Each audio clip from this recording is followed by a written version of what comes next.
Hey guys, I'm Simulator Tech, and today I'll be going over the final configuration of the keyboard I designed and had manufactured by PCBWay, the sponsor of today's video. PCBWay offers CNC machining, 3D printing, sheet metal fabrication, injection molding, PCB fabrication and assembly, and much more.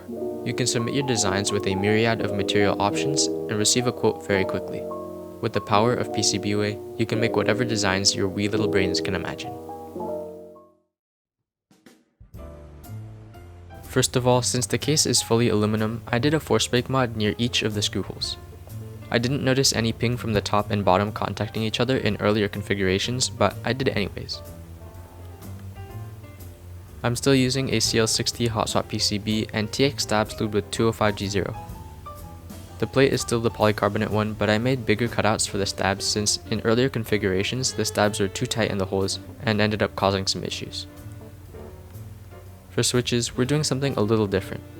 Winkey Studio sent over parts for their mix and match switches, and I chose the materials to match my tastes. The bottom housings are nylon, the top housings are also nylon, the stem is a long pole modified palm, and lastly are the 63.5 gram double stage springs.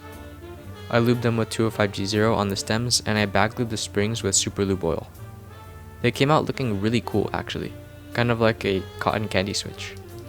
They're super smooth and very clacky, which I quite like.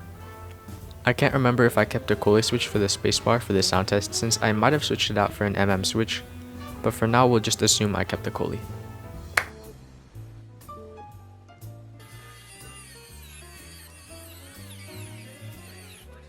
After screwing the case back together, we'll throw on Polycaps Hippo, a cherry profile PBT set designed by Mr. Hipyo Tech.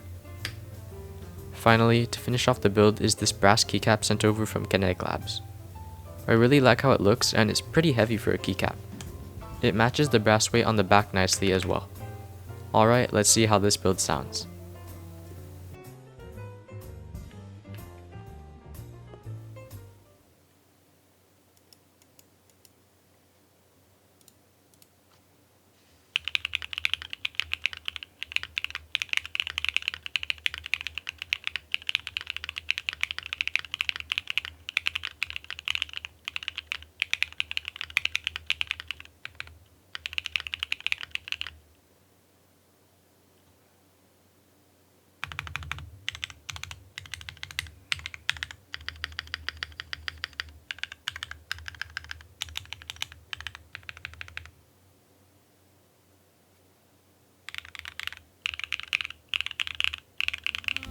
The sound is really nice. It's really clacky, which is my current favorite sound profile, and the alphas have a really nice pop. Overall, I'm super happy with how this build came out. I hope this inspires you to step into the world of keyboard design and CAD, and I'll definitely work on more designs to keep improving. Thank you guys for watching, and thank you to PCBWay, Kinetic Labs, and Winkey Studio for sending over the parts. See you guys later. Bye!